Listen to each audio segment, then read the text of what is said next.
Kindling, konsepnya kayak gimana, Chef? Kindling itu sebuah restoran dengan format tasting menu di mana kita coba highlight flavor-flavor dari negara Asia tapi dengan teknik masak dan cara pikir French cuisine. Oke. Yeah. What's the biggest challenge? The biggest challenge gue rasa apa ya?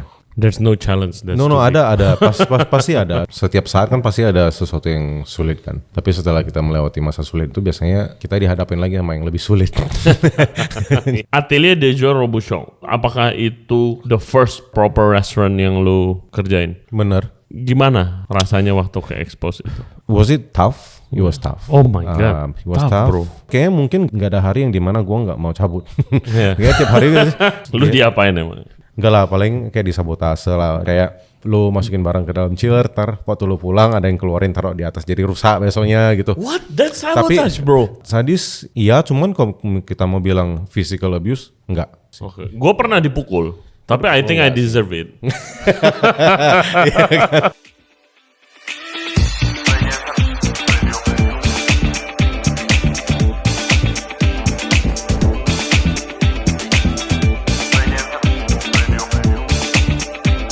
Hello everybody, thank you very much for tuning into the show today. Kali ini kita akan ngebahas tentang satu restoran fine dining lagi nih yang baru buka di Jakarta. Namanya Kindling, konsepnya itu French with Asian influences, adanya di Cikini. Tempat makannya tuh luar biasa bagusnya, ada di Heritage Building. Dan tamu kita kali ini itu chef ownernya, Chef Falian Gunawan.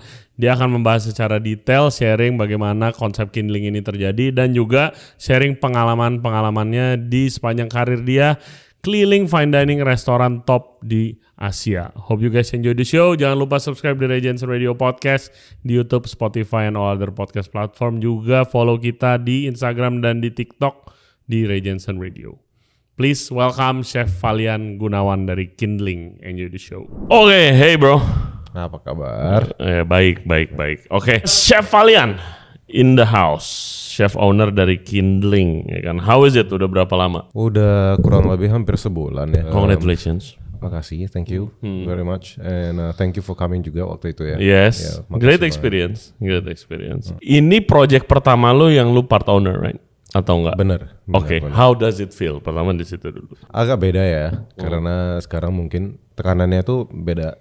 Beda di mana sekarang lu punya employees to pay. Oke.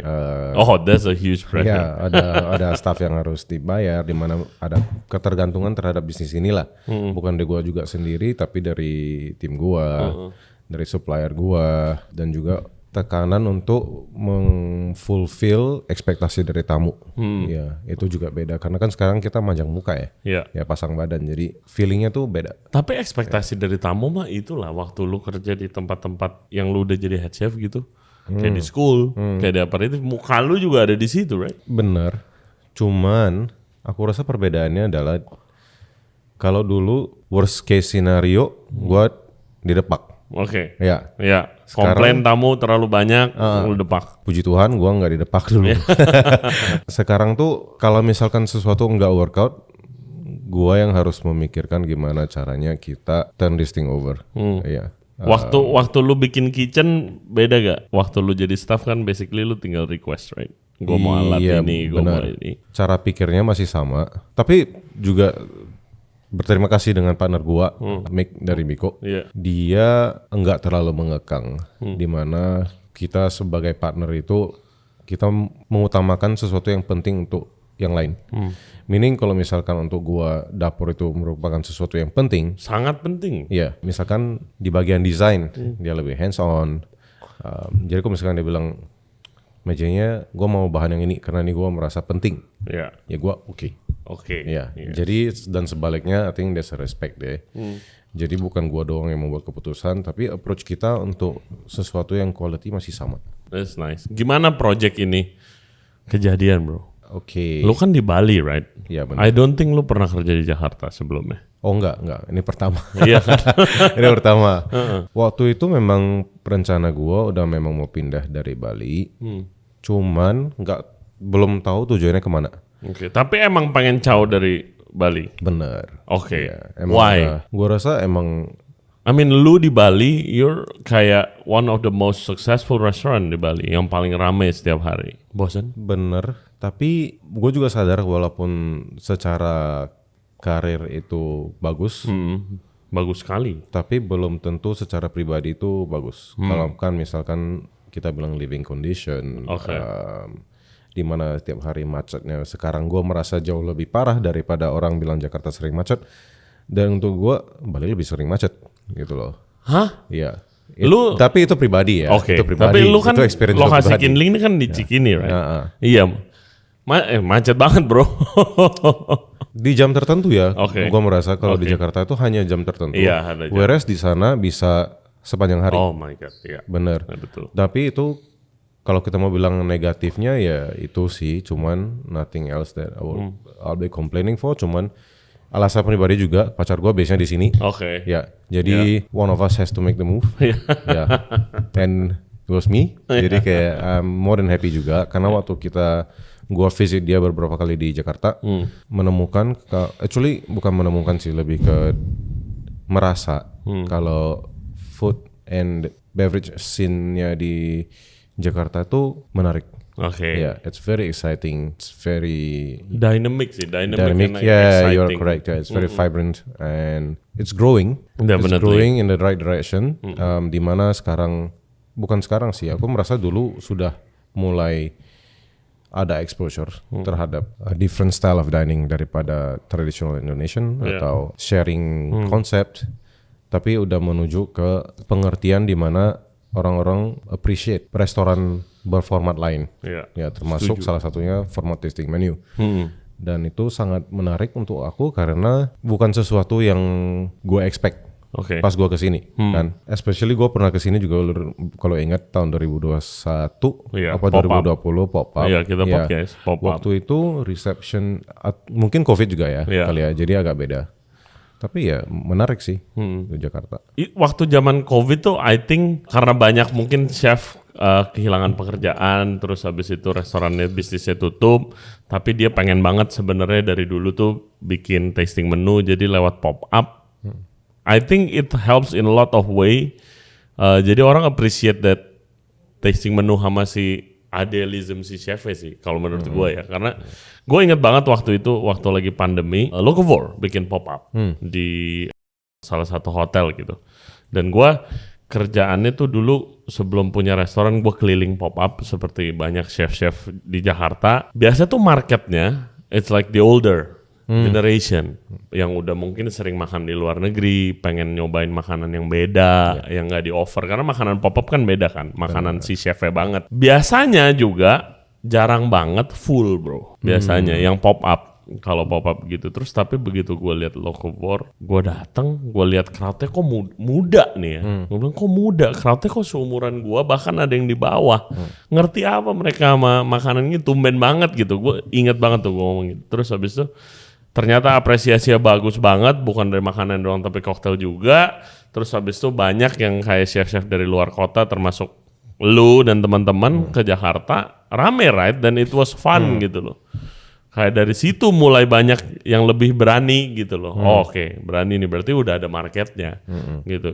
Itu helps a lot sih during the COVID times ya itu kan. Dan menurut gue juga kita berterima kasih banget sama teman-teman di industri kayak Hans dan Kobudi, August untuk ya istilahnya membuka jalan, paving the way for the rest of us to follow. In a sense kayak mereka yang pertama berani banget kan untuk melakukan format ini.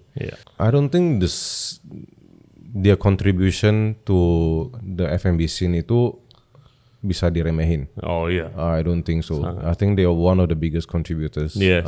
Gue inget waktu itu dia cerita waktu dia lagi main di sini. Hans kan tinggal nggak jauh dari sini. Kadang-kadang kita suka nongkrong, terus lagi nongkrong, iya gue mau bikin tasting menu gini, restoran gini kan, dia live a very secure job di hotel gitu. You know, lu taruh duit lu semua, invest apa lu dibukain. Enggak, gue taruh ini kita partneran. Anjing, you have the biggest balls, gue bilang. Gue nggak seberani lu sih, gue bilang. I wish you all the luck and all the success in the world. Tapi ya it works. It works. Tahun lalu loh, baru tahun lalu aja yang buka tasting menu restoran lu udah lumayan banyak ya kalau compare to ini kan. ya kan? And now you gitu kan. I'm sure the rest will follow. Oke, Kindling konsepnya kayak gimana, Chef? Kindling itu sebuah restoran dengan format tasting menu, di mana kita coba highlight flavor-flavor dari negara Asia, which yang udah pasti kita sering makan, tapi dengan teknik masak dan cara pikir secara French cuisine, karena itu memang training gua dari dulu. Ya. Satu-satunya cara gua mengerti masak in a way, in a sense kan. Kita mau ngasih sebuah konsep di mana rasanya itu familiar, masih homey, familiar, tapi masih sesuatu yang beda.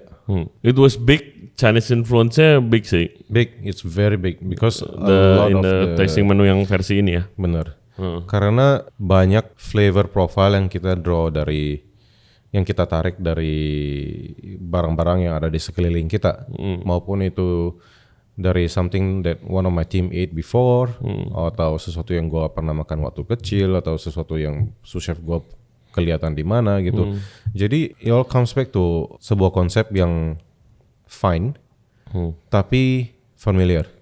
Pokoknya it has to be a restaurant where I can take my mom to. Oke. Yeah, you know, it should not be intimidating. Lo harus bisa merasa seperti lo nyaman banget di rumah gitu. It's very homey. Iya. The location really helps. Kalau bilang homey ya, gila tempatnya bagus banget guys. Kalau kalian visit Kindling ya, gua kayak ketemu your partner Mick gitu, gua kayak pertama, lu nemu aja anjir.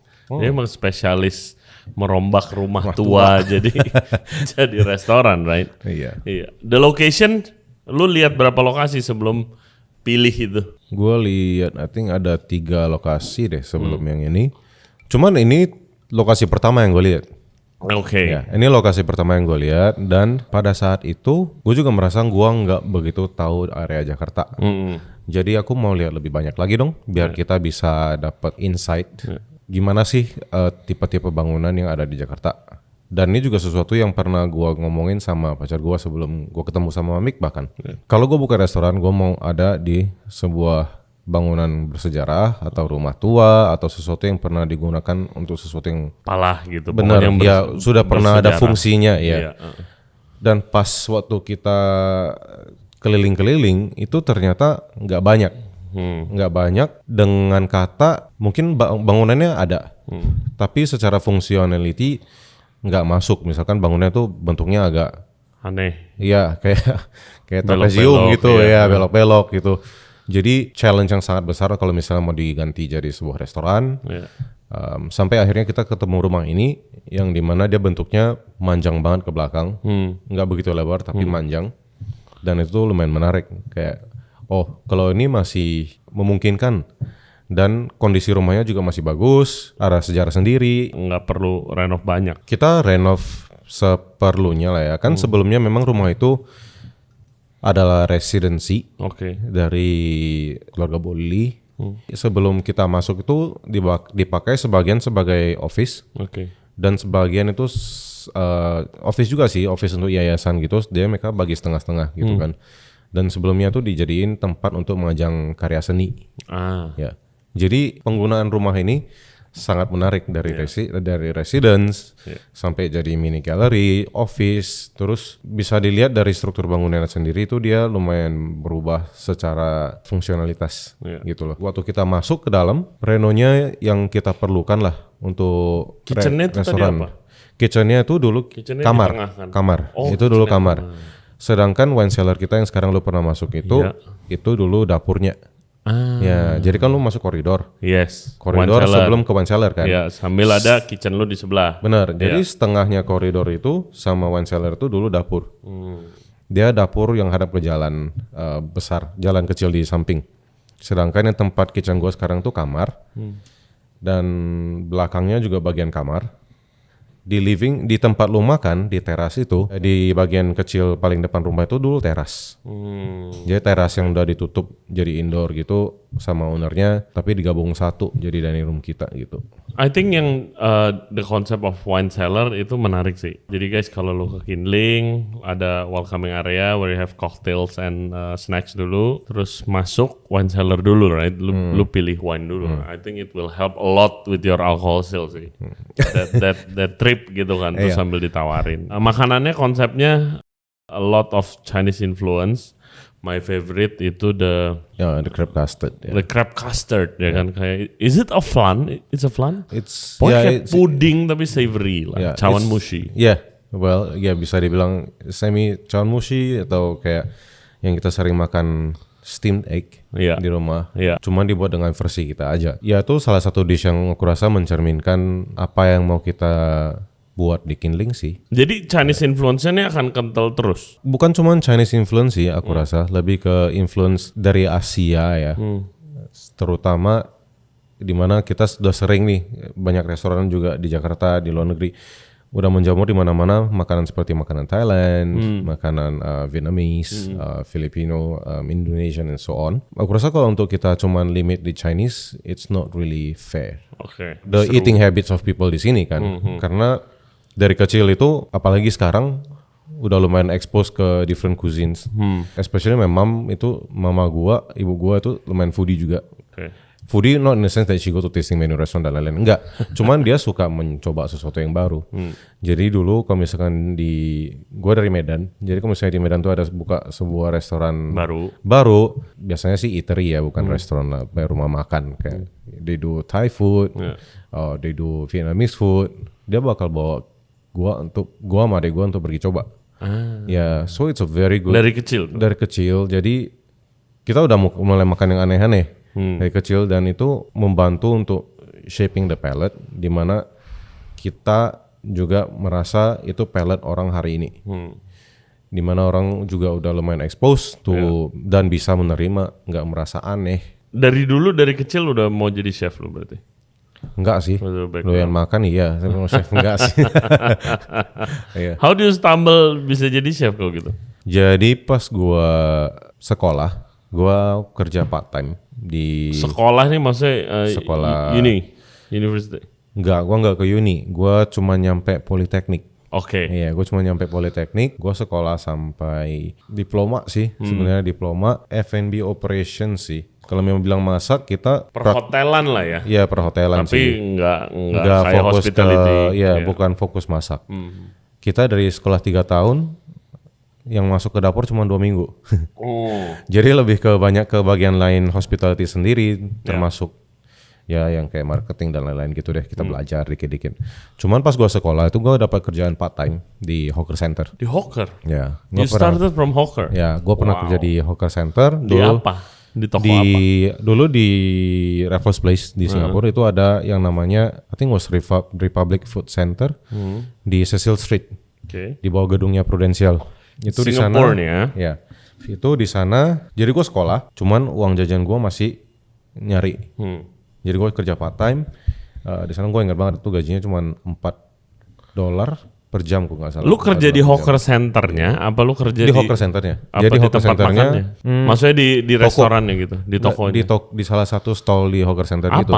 Ada yang namanya Eddie's. Jadi dia tuh in a sense, ini chef juga. Gue berterima kasih banget sama dia, karena dia ngasih bimbingan yang lumayan banyak in terms of direction. Lu tau lah, setiap kali lu ada food court pasti kan jual makanan berbeda. Nah dia tuh western food. Dia jual western food. So but very simple things. Jadi ada paket salad of the day, soup of the day, plus pasta. Nah dia ada kayak 4 macam pasta, ada kayak grilled chicken. Di sana mereka manggilnya chicken chop deh. Ya kan, grilled chicken chop atau grilled lamb cutlet. Salmon gitu, 3 macam aja. Menunya kecil, barang-barangnya sangat simple. Dia cuma jualan kayak alioli olio. Tapi lumayan unik for hawker buat jualan itu, right? Karena dia juga tembusan hotel. Dia tembusan hotel, dia keluar dari hotel, dia merasa dia mau mulai merintis usaha sendiri, dia buka hawker stall. Pas gua kerja sama dia bilang kalau misalnya lu benar-benar serius dengan mau kerja di kitchen, lu harus pergi ke either restoran besar atau lu harus pergi ke hotel. Jangan di sini terus. And then pas waktu itu sekolah gua juga lagi senggang, gua nggak banyak kegiatan dan lain-lain. Gua bukan tipe yang kayak anak OSIS banget gitu, enggak. Gua cuman kayak sekedar hadir. Karena gua juga sibuk nyari uang jajan kan di luar kan, kayak kerja di ice cream parlor, kerja di hawker center segala macam. Tapi dari situ mulai muncul ketertarikan di dunia F&B sih. Ya, karena gue merasa ini keren juga ya. Tapi kan at the time you're a kid. And lu merasa kalau gini gue bisa dapat uang jajan terus ya, it's not too bad gitu. And you can feed yourself. Hey, it's not a bad life kan ya. Ada gak momen realize kayak I think I'm good at this. Itu di hawker apa di tempat kerja yang udah keren-keren nih kayak Atelier de Joe Robuchon, Odette, Seasons di Hong Kong, Saint Pierre. I mean your CV is very nice. We spent a lot of time on that one, for sure. Itu bukan cuma sekedar setahun gitu, ya lumayan lama juga. Kalau misalkan mau bilang gue merasa I'm good at this, I don't think the moment is here yet. Kan? Really? Ya, gue merasa sebagai setiap kali kita masuk ke peran yang baru, which for me now sekarang gue melakukan sesuatu yang belum pernah gue lakukan. Sebagai seorang juru masak, gue masih belajar sih. Ya, jadi kalau misalkan gue mau bilang I'm good at this, no, because I'm still learning.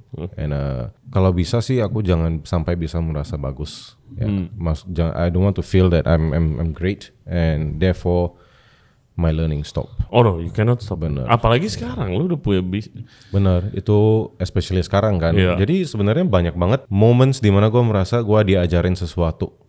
Humbling experience when I felt that I'm good enough, something will happen, sesuatu akan terjadi dan gue merasa ternyata gue nggak tahu apa sama sekali ya. Benar. Pengalaman gue waktu punya restoran pertama jadi chef owner, oh my god man, kayak gila untung mulai sekarang coy, kalau gue mulainya 10 tahun lagi, wah man sekarang aja gue udah outlet keberapa gitu kan. Dan kayak gue lihat dulu yang kesalahan ini business side ya. Iya, I mean the mistake I made in business side kayak wah fuck. Pantesan aja begini, pantesan aja begitu, right?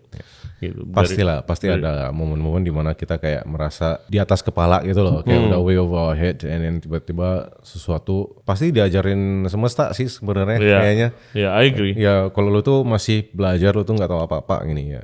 Jadi kalau merasa gue bagus, I don't think so at this point ya. Yeah. Because we're still learning. Tapi kalau misalnya kita bilang apakah kita bisa masak yang kita mau masak, at this moment bisa. Kita bisa mengkasih produk yang kita mau. Cuman apakah kita sudah tahu semuanya? Enggak. I think foundation lah. Lu mau jadi chef ya, lu harus bisa make a good product.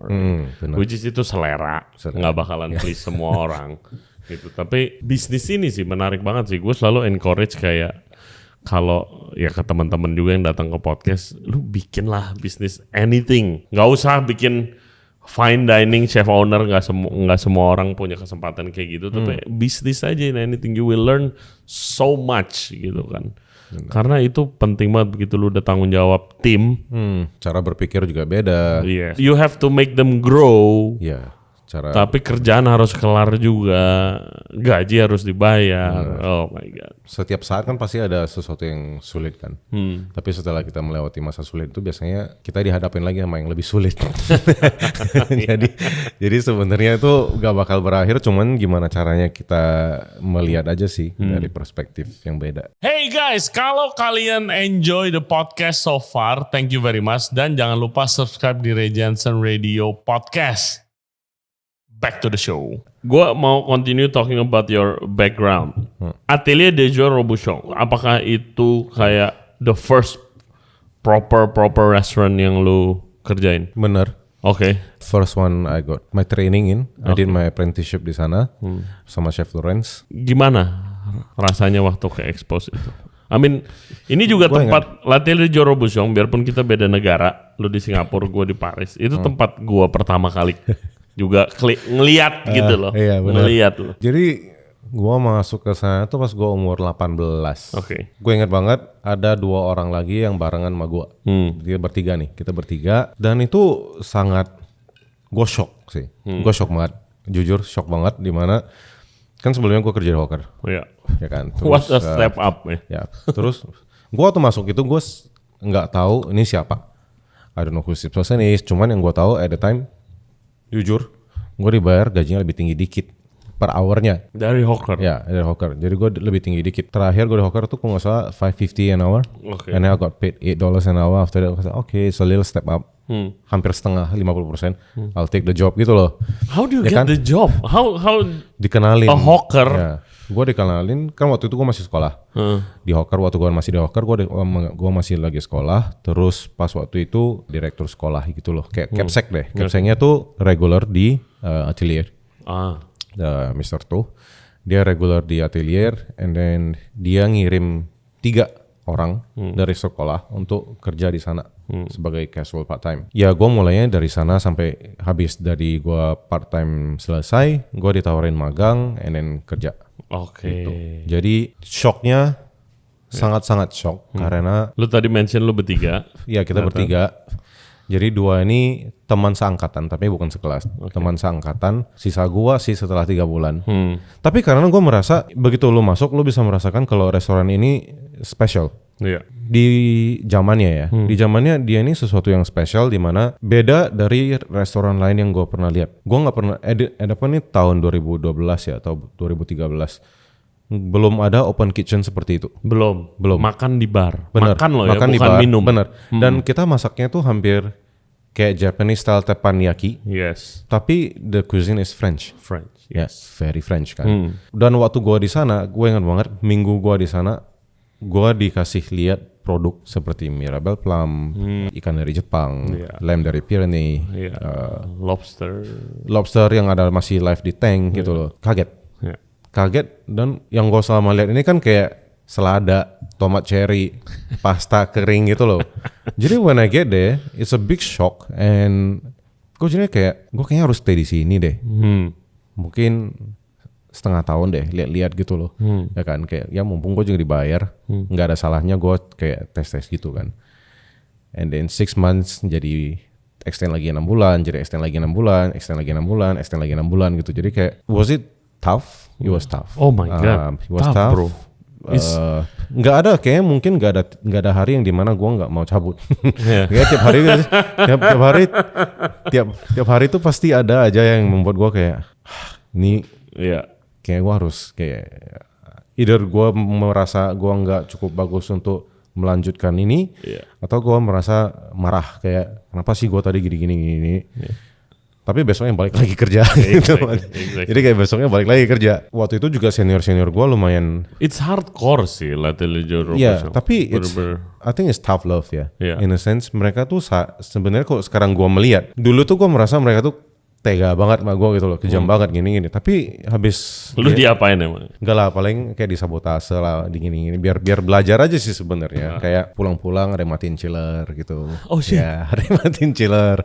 Kalau enggak lu masukin barang ke dalam chiller, waktu lu pulang ada yang keluarin taruh di atas jadi rusak besoknya gitu. What? That's sabotage, bro. Tapi itu buat lu ngecek. Buat suruh lu ngecek. Biar jadi besoknya tuh lu constantly ngejar. Pokoknya semua barang itu lu bakal double check. Memang tadi lu udah tahu lu udah selesaiin, tapi cek lagi nih. Lu cek lagi. Oh my god. Sama seperti waktu service juga kalau kan misalkan kita bilang kita masak sesuatu, somehow, somewhere during service seasoningnya bakal berubah. Bagaimana garamnya bisa masuk kita nggak tahu. Tapi ada. Tapi lu coba terus, kan selama lu coba terus jadi itu nggak bakal bener. Jadi lu benerin dan lu nggak bakal miss gitu loh. Cuman, tapi kalau misalkan dilihat sekarang sebagai orang yang sudah lebih berumur daripada gua waktu seumuran segitu. Di umur gue yang sekarang gue melihatnya tuh sebenarnya mereka itu want you to be better aja gitu loh. Karena jadinya lu nggak sloppy kan. Jadi nggak sloppy, jadi lebih sadar kalau nggak boleh meremehkan sesuatu gitu ya. Lu nggak boleh complacent. Tapi pertama I'm glad ada comparing stories karena kayak bener-bener waktu kalau kadang gue suka cerita gitu kan kalau lagi nongkrong dulu tuh gue di Robuchon di Paris tuh gila banget men. Bukan cuma omelannya tapi kayak ada sedikit elemen sabotasenya gitu. Kadang dari atasan gitu loh yang kayak oke, lo harus gimana nih sekarang kayak mereka mau lihat problem solving skill lo mungkin. Iya, dan itu menurut gue sangat penting. Karena satu itu mengetes your resilience. Apakah nih orang langsung nyerah atau dia bakal muter otak untuk nyari cara Gimana? mengatasi. Iya Iya. bener kan. Kedua ya itu balik lagi ke sekreatif apa lo untuk mengatasi problem yang lo hadapi sekarang. Iya. Dan nggak ada, itu nggak bisa dibayar men. Iya, Itu pelajaran, sadis sih, itu bukan pelajaran yang bisa dibeli gitu loh. Iya. Kayak lu sadis, iya cuman kalau kita mau bilang physical abuse, enggak. Iya. Ya, gue nggak pernah mengalami physical abuse. Aku pernah dengar chef-chef yang pernah mengalami that story. Iya. At most I had was probably kayak tangan dikerah gitu aja. Oke. Kayak kerah gue di grab gitu aja. Paling maksimum sampai segitu. Tapi kok masalah dibilang gue dipukul segala macam enggak sih. Oke. Gue pernah dipukul. Tapi I think I deserve it. Gue numpahin, you know the famous puree de rat kan, pom puree-nya. I'm sure di sana banyak kejual juga, right? Kan pakai a side of gravy, yang demi glace itu, yang udah dibikin ada, ya dapat free flow di gravy boat gitu. Oke. Itu mungkin versinya beda kali ya. Mungkin versi beda. Iya di Paris. It Kita was enggak. selalu kayak di Paris itu guys. Semua orang yang makan itu minta extra order of Ya. the pom puree. Oh, the pom puree. Semua orang karena sepopuler dan seenak itu gitu kan. Terus selalu dikasih a side of demi glace. Gue tumpahin setengah jam before service demi glace-nya karena tadi atasan gue bilang lagi ada di bawah gitulah. Pennya gede kan. Angkat. Terus gue minta, ini baru-baru gue masuk lah. My first professional kitchen yang gue magang, terus gue mau minta tolong, nggak ada yang mau bantuin gue, bahasa Prancis gue juga begitu. Akhirnya bisa lah gue angkat sendiri, kepleset bro, jatuh anjir. Untung jatuh ke depan, nggak kena nggak gue. ke lu, Tapi kayak ya udah, terus habis itu sous chefnya keluar dari office-nya kayak, itu suara apa? Terus semuanya kayak nunjuk gue gitu, anjing. Gue ditarik ke office, ke area steward. Terus kebetulan ada pan yang lagi dicuci, yang baru kelar dicuci gitu. Udah gaplok sih, pak. Lu tahu gak? Chef Joe Robuchon tahu siapa kan dia gitu. Oh iya, you know the history gitu kan of this restaurant. Gua nggak tahu pernah sold out gak demi glace seumur restoran ini buka. Mungkin ini pertama kalinya. Congratulations. Gua kayak anjing matilah gua bilang. Itu doang sih kalau physical ya. Kalau yang sabotage lagi tuh gue pernah in early days gue boleh ikut service, lagi ada special menu, it was ravioli of langoustine. Tapi bisa di request sama tamu. Ini ravioli tapi bisa di request lo mau well done atau ya, medium. benar ya. Which gue confused kan. Gue cuma tahu steak bro yang bisa steak yang bisa di itu kan. Terus kayak ini gimana ya? Apa gue pennya harus banyak? Terus gue labelin gitu kan. It's one of the easiest station pasta station ya lu boil it gitu. Terus gue kayak nggak cukup pennya. Oh ya udah deh. Palingan gue timing, gue bedain strainer gitu kan. Tapi jadi lama kerjaannya. Kan tadinya oh ya yang well done masuk duluan. Abis itu baru yang udah setengah jalan, baru yang medium, ntar bareng. Ntar gue nggak tahu yang mana tapi raviolinya. Gue lagi mikir-mikir gitu. Ini CDP gua ngambil, tapi CDP bukan section gua, CDP gua ngambil tuh orderan gua, ditumpahin semua ke ini boilannya, tapi di dalam udah ada 3. Mampus men gua, ini gua gimana anjir, mati gua. Terus CDP yang section gua kayak, Reg, mana raviolinya? Semua di dalam. Berani gua ngomong si ini yang mas, wah anjir udah kena di situ. Nah itu sih gua hampir cabut sih malam itu sih, sialan bener-bener nih orang gitu. Gue pernah bakar satu batch roti. Gue pernah bakar satu batch roti sampai gosong. Gara-gara kita dulu selalu, ya ini di restoran beda, tapi kita selalu bake roti. Itu mulai dari suhu yang paling panas dulu. Jadi ada 3 macam roti. Kita mulai dari 220 untuk sourdough, terus kita turun ke 180 untuk kayak laminated brioche gitu. Yang terakhir 170 untuk bread kayak yang lebih cepat kayak fugas atau sweet roll yang lain, dinner roll Lu kind of restoran bread di ya. mana ada fugas roti? Fugas kita dulu ada di Odette. Oh, di Jadi Odette, kita di Singapura. selalu ada sourdough, and then we have the truffle brioche. Dan yang terakhir tuh selalu ganti. Kadang itu it can be basil kind of bread, kadang tuh fugas atau tapi it's always a roll sih. Oke. Dulu ya, sekarang mungkin udah beda. Sebelum service, gue inget banget, gue udah keluarin sourdough suhu 220. gue masukin brioche, gue udah set ke 180. Setelah 7 menit, gue balik-balik, itu oven kok balik lagi ke 220. Pas gue lihat itu brioche sudah nggak gosong banget, tapi it's way too dark to serve lah. Kayak lu udah tahu nih, wah ini kayaknya habis deh gue malam ini, kayak gone. Gue langsung lari ke office-nya chef, gue bilang, jujur, gue gosongin 1 batch roti. Ini jam 5, aku nggak salah, jam 5:30. Service kita mulai jam 7 pada waktu itu. Langsung ngaku salah. Dan surprisingly dia took it very well. Dia cuma nanya, kamu udah nelpon, dulu itu kita dapat dough-nya dari bakery. Terus kita bawa dough-nya, kita proof, terus kita bake sendiri. Tapi yang buat dough-nya itu mereka. Jadi dia bilang, lu udah telepon bakery-nya. Bakernya namanya Griot dulu. Christophe Griot. Lu udah telepon Christophe, gue bilang belum. Oke, dia bilang sekarang gua telepon, tanya dia ada dough sisa apa enggak. Kalau ada lu kesana ngambil. Itu kurang lebih setengah jam by taxi, 20 menit dah, 20-25 menit by taxi, by cab. You to go there, pick up the bread, bring it back. Kalau bisa aku bilang, ya chef bisa nggak kalau minta sama dia, kalau bisa udah di proof di sana. Gitu. Dia bilang coba ya, karena size-nya beda. Mungkin size-nya bisa dipotong sama dia beda. Karena kan kita dapatnya tuh roll.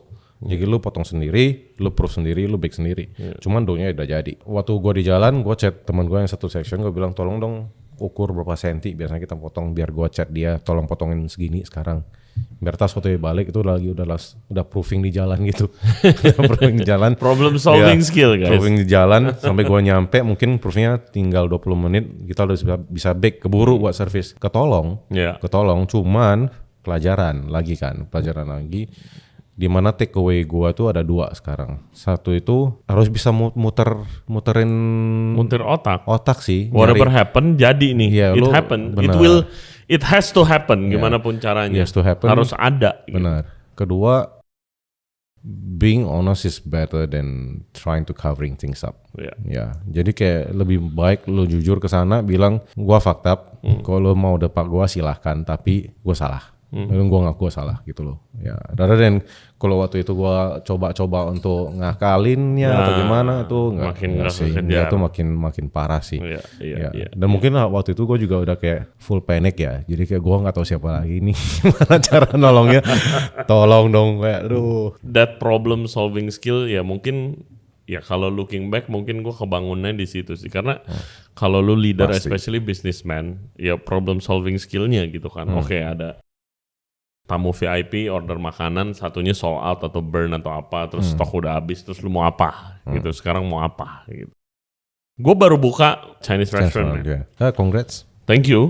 Project konsultan namanya Xiu guys di Kelapa Gading. Baru pengalaman pertama gue yang kayak setup resto yang ada bener-bener akuariumnya banyak, live seafood, beberapa option gitu kan. Terus of course Chinese restaurant tuh emang itu request chefnya sih. Waktu gue hire chef dijelasin sama dia kayak, chef kalau di Chinese restaurant itu main income-nya dari seafood karena marginnya besar.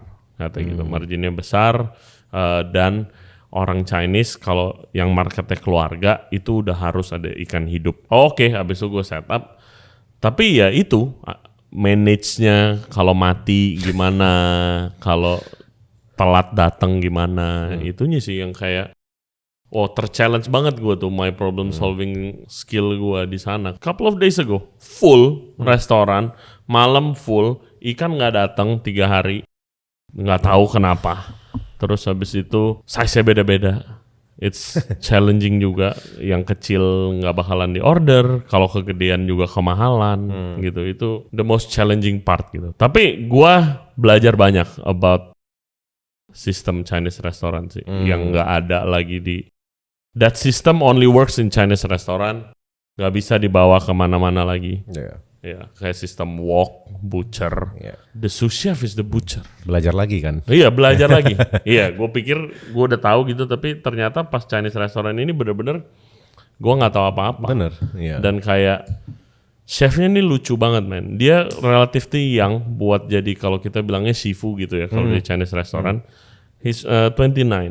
Oh, oke. Gitu. Pengalamannya udah oke banget. Pernah kerja di bawah shifu-shifu dari luar negeri. Itu rata-rata kalau di Indonesia kalau nggak dari China langsung, Hong Kong, Malaysia.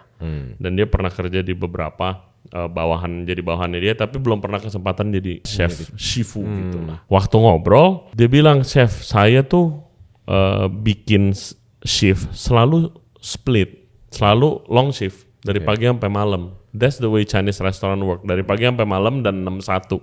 Semuanya begitu, especially kalau klasik. Oke, kapan lu bisa hidup? Kita bikin 8 jam aja. Dari situ ketahuan dia nggak punya waktu buat exploring, dia cuma tahu Chinese food.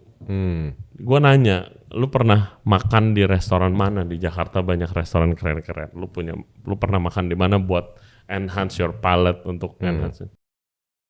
Nggak pernah, chef. Saya cuma pernah makan di restoran Chinese yang teman saya kerja atau enggak shifu saya yang pindah buka. Gitu.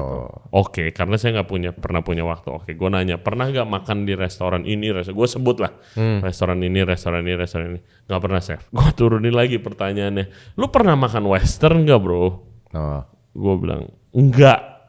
Dia bilang nggak pernah. What? Iya, kalau di rumah makan Indonesia, kalau itu kerjanya Chinese food. Udah, 29 years old. Terus gue pikir lu gila, men. Abis itu gue bawa lah ke bistro, gue orderin aglio olio, nih lu cobain. Saya pikir mie, chef, tapi ini tawar bawang putih doang, saya nggak suka. Anjir, terus kita ledekin gitu kan, gue sama tim gue. Nih, fried chicken wing, lu makan cobain gitu kan. Dia nggak pernah gitu kan, terus kayak wah gila, pengetahuan makanannya nol nih gitu kan, selain Chinese food gitu. Tapi begitu masuk elemennya ke Chinese kitchen, lihat dia jagonya main wok bagaimana gitu di butcher. Di area butcher section Chinese food itu kan bikin adonan di situ, semuanya di situ. Hitungannya aja beda. Ya udah, gila, malah kebalik. Gila, gua nih yang nggak tahu apa-apa anjir, gitu kan. Nanti kalau operasional udah lancar, I would like to invite you there juga, bro. Bakal datang juga. Interesting, because I love Chinese food. I think it's one of the most complex one. Agree. Aku rasa technically speaking, it's just as technical as French cuisine, I think, if not more. Banyak teknik yang mungkin kalau kita lihat dari sudut pandang yang agak Eropa, itu nggak make sense atau di luar nalar lah istilahnya. Cuman it works very well. Dan ada beberapa juga yang kita employ di restoran. Seperti cara nge-prep bebek gitu. It's quite. We do it halfway Chinese, halfway French juga. Jadi kita kan do slow roasted duck, for example. Bebeknya tuh di-age dulu, tapi sebelum di-age kita brine dengan secara Chinese. So kita brine dengan maltose, a bit of vinegar, soy, and ada mixture-nya gitu. Kita brine baru kita age. Lu brine. Kalau Chinese kan dimandiin biasanya. Kita mandiin ya. Kita mandiin. Baru lu age. Baru kita age. Habis itu kayak H-2 kita panen, kita glaze lagi. Kita glaze lagi, keringin, glaze lagi, keringin. But then after that we cook it the French way kan. We cook it on the crown, breast only. It's very good. We rest it, cook it again, rest it, render all the fat out. Jadi masih ada esensi di mana makanannya itu kulitnya might be a Chinese style Peking duck, tapi it's done medium karena bebek di sini agak alot kalau medium rare, so we go medium. The way we cut is French, tapi flavor profile-nya itu masih ke Chinese style. Apakah dari market-market lu yang di Jakarta Pusat atau Jakarta Selatan itu wowed by the Chinese influence teknik or ingredients yang lu pakai gitu? Kayak ada dish pakai bambu fungus, ya kan? Itu very interesting, jamur bambu guys, kalian Google deh gitu. Kayak even di Chinese restaurant aja jarang. Jadi kalau misalkan kita lihat dari segi pandang as a Chinese cook, mungkin aku nggak tahu mereka cara menilai jamur bambu itu gimana. Tapi kalau misalkan dari sisi sudut pandang kita melihat itu bukan barang yang punya rasa, tapi tekstur. Ya kan. Jadi gimana kita cara memakai barang ini untuk mengenhance tekstur di satu dish gitu. Karena kan dia lumayan kriuk-kriuk gitu, agak lucu kan teksturnya. Apakah ini bisa dikombinasikan dengan barang lain yang agak chewy atau yang soft atau untuk kasih sensasi yang nggak beda di mulut gitu. Kalau section gimana? You grew up in a French way, French kitchen all the way. Apakah lu sectionnya kayak French kitchen benar-benar sauce, fish, meat, protein? Jadi di sana kita ada. I have to say your kitchen is very small. Kecil. Small, kitchen yang kecil, padat, powerful, hopefully. Kita sectioningnya masih very brigade French system. Kita masih ada garde-manger, protein, saucier, sama entremet. Jadi kita ada orang yang ngurus protein mau to fish and meat together, and then a sauce guy that does all the purees and sauces. Kita ada entremet yang dimana dia buat all the garnishes kayak the veg, the starch, and kadang kalau misalkan ada dish seperti noodle atau apa dia yang buat. Terus garde-manger ya dia do canapés and cold dishes. Terus di belakang kitchen kita ada ruangan kecil untuk chef patissier buat. Terus semua kecuali pastry kumpul depan, Kumpul depan, ya. Kayak it's very French way kan, kumpul depan. Karena kalau pastry itu mereka butuh ruangan tersendiri yang dingin. It's a way untuk mereka bekerja dengan secara lebih optimal lah. Ya. Jadi perlu. How are things baru buka 2 bulan? I mean kalau restoran fine dining biasanya it needs time buat kayak it picks up dan rame tiap hari gitu. Bener. Sekarang kita udah genap hampir sebulan. Ya kurang 2 hari lagi sebulan. Thankfully. Thankfully it's picking up. Karena kita juga bukanya tuh timingnya agak off. Dimana kita buka 2 hari sebelum Natal. Tapi juga gua nggak mau buka di tahun yang berikutnya gitu loh. Karena kan kita emang proyeksinya tuh buka di tahun 2024. Dan gue mau pastiin, goal kita adalah 2024, kita harus buka di 2024. Ya, jangan sampai molor sampai tahun depan gitu. Kita berhasil. Berarti targetnya tuh di awal Desember? Enggak, atau malah di bulan Oktober. Ya. Cuman karena mungkin waktu itu kita merasa masih belum mapan untuk memberi paying guest, especially tamu yang bayar, experience yang akan mereka alami itu bakal kurang.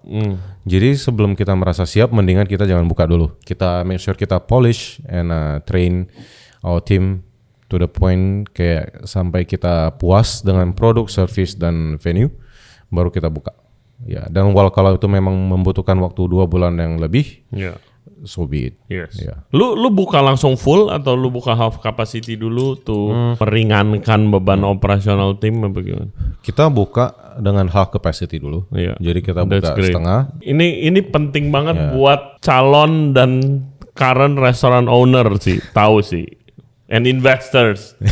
Buka setengah capacity dulu, please gitu kan, buat operation team lu. Benar, jadi untuk biar mereka bisa asimilasi 1, 2 adjustmentnya ada, bisa dilihat bagian mana yang kurang, bagian mana yang memerlukan bantuan, apa feedback dari tamu, paling penting, bagaimana perasaan tim kita saat mereka bekerja, apa yang kita bisa bantu untuk membuat kerjaan mereka lebih ringan lagi, lebih nyaman, di mana kita bisa memberi mereka kepercayaan diri, menghadapi tamu, menghadapi the stove today, menghadapi masakannya hari ini, yang di dapur, bukan di dapur. Ya, aku rasa penting sih kalau kita harus limit dulu, karena penting banget. Yang penting, walaupun itu hanya seminggu 2 minggu, itu sangat berpengaruh menurutku ya. Kalau misalnya kita buka setengah, kita cuma open half the reservation untuk 2 minggu, 3 minggu pertama, itu udah kelihatan sih mana yang kurang, mana yang enggak. Apa yang harus dilengkapin lagi. Benar. Dan udah lengkap, baru mulai pelan-pelan. Ya, gradually increase. Jadi mungkin habis bulan pertama kita buka 70%. Habis itu bulan ketiganya baru kita buka untuk publik 100%. Ya, setelah timnya udah pede, udah siapa tahu kurang orang, harus nambah, harus dicari lagi. Ada yang quit, ada yang cabut, udah pasti. Ada yang nggak ada kabar, ya kan? kok pahit kayaknya. Habis itu gue curhat sedikit gitu loh. Kemarin ya balik lagi ke Shu gitu kan. I mean the owners are very excited kan to open in their first restaurant gitu. Gue yang tahan, gue sebagai konsultan, gue bilang coy, tahan 50% capacity, it's maximum. Nggak bisa, invitation udah banyak. Terus habis itu kayak bokapnya ownernya tuh is a great businessman. Relasinya gila banget, karangan bunga sepanjang jalan literally kanan kiri. Nggak bisa kebendung. Pertama gue saja dry run. Kalau dry run it's for stress test. Lu bikin staff lu stress banget, fullin restoran. Tapi teman-teman sama saudara aja. Jangan ada business partner apa, just teman-teman terdekat. Dibikin 50 packs lunch and dinner. Itu half. 50 itu half capacity-nya. Kita bikin nih, it's going fine. It's going fine. Ya rada lama sedikit, tapi it's going fine. Terus habis itu mulai buka open kan, open for public. Gila cuy, 200 capacity. 4 kali lipat. 200. Gue bilang, gue lihat reservasinya, tim kita belum ready. Iya. Gue bilang segini. Wah, nggak kebendung cuy. Plus walk-in. Fuck, kitchennya gila. Apa ada komplain lama. Thankfully, makanannya enak banget. Gue jujur baru pertama, gue 1 minggu open for public, zero food complaints about flavor. Itu gue baru pertama. Kayak oke, makanannya benar-benar hit the spot nih buat ini. Yeah. Tapi ya problemnya lama karena kita basically belum ready. Sampai akhirnya kemarin hari Minggu gue bilang, lu udah capek kan terima komplainan dari tamu. Gue bilang capek kan kasih komplimen. Udah coba lu buka setengah lagi. Akhirnya kita buka setengah. Ya aman. Karena udah pernah dulu sebelumnya gitu kan. Iya, jadi emang harus pelan-pelan gitu kan. Kalau enggak cuma nggak ada gunanya. Bener. Lu narik duit sebanyak-banyaknya di awal tapi nanti bad negatif. Benar. Gitu kan. Karena experience guest itu setelah mereka keluar dari restoran, Ya. itu yang bakal nempel ke mereka sih. Ya. Ya. Tapi selama mereka masih bisa di restoran ya kita bisa bantu. Ya. Cuman kalau sudah keluar ya it's game Exactly. off, ya. Exactly. Oke, bro. Ini ada beberapa pertanyaan dari Regency Radio Family. Thank you very much guys for the questions. Keep them coming. Yang paling menarik kita akan tanyakan ke guest kita. Pertanyaan untuk Chef Valian. Pertama @enjoy.luka. Gimana caranya bangun tim yang solid? Apa yang paling penting? Lu tadi mention sebelum podcast, you like your team kayak very very hardworking. My team is Yeah. very hardworking. Yeah. Mereka is a bunch of amazing individuals. Each of them, every single one of them. Mulai dari sous chef gue Reski, istri chef Valencia, sampai all the way to my komi Malik. Semuanya orang-orang yang passionate banget dan gue kagum banget sama mereka. Bekerja keras yang gila banget deh, gila banget. Gue salut banget sama anak ini dan gue sangat-sangat happy dengan mereka. Gimana cara membangun tim yang solid itu menurutku, satu, lingkungan kerjanya harus nyaman. Biar bukan dengan kata fasilitas atau apa ya, itu come second. Tapi yang first one itu setiap individual itu bisa akur. Itu paling penting menurutku. Mereka harus bisa akur satu sama lain. Kedua, mereka diberikan wiggle room untuk cari cara mereka paling nyaman bekerja tuh gimana di section sendiri. That include mistakes biasanya kalau lagi coba-coba. That includes mistake, bener. Kalau di aku itu mistakes can happen once and twice. Nomor 3, that is when I start to lose it kan. But selama hari ini kita sudah melakukan sesuatu yang salah, besoknya kita tidak mengulangi, itu menurutku udah berarti hari ini kita improve. Untuk membangun tim yang solid itu akur itu penting sih, satu. Akur itu penting. Yang kedua itu harus ada leadership yang bisa merangkul tapi juga bisa punish at the same time.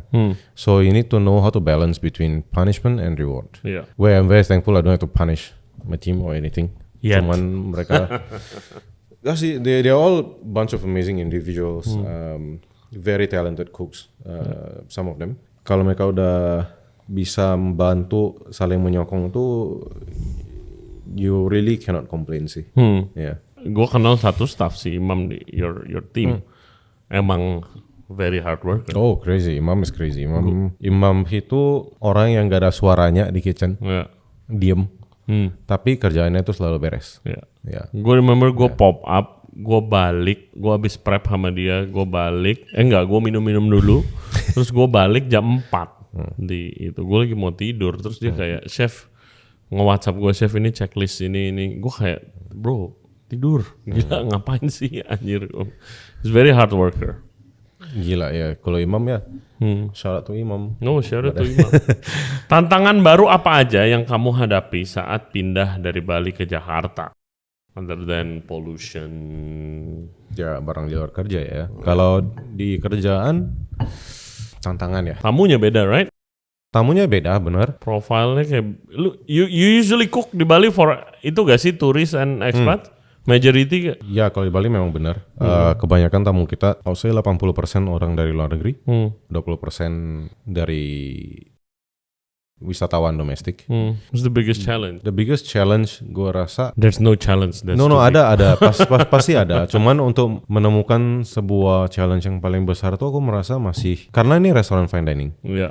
Jadi trainingnya tuh beda pasti. Trainingnya pasti beda di mana Training apa nih? Staff kitchen, staff floor, product knowledge itu susah banget ke staff floor. Kalau apalagi kalau fine dining ya. tapi itu kan balik lagi ke individu masing-masing. Ada yang nangkapnya cepet, ada yang nangkapnya kurang cepet. Gitu Iya, tapi kalau fine dining yang dimana lo harus ada a bit of a background story every days gitu kan, kayak harus ada flow-nya, harus jelasin konsepnya. Aku rasa yang paling sulit itu adalah menjelaskan bagaimana kita mengantisipasi mood dari tamu. Karena tujuan kita paling akhir tuh cuma 2. Happy guest yang gembira moodnya saat dia cabut dan kenyang. Iya. 2 ini. Oke. Happy and full. You need to be puas dengan yang udah lu bayar dan lu perlu merasa kalau itu worth it. Iya.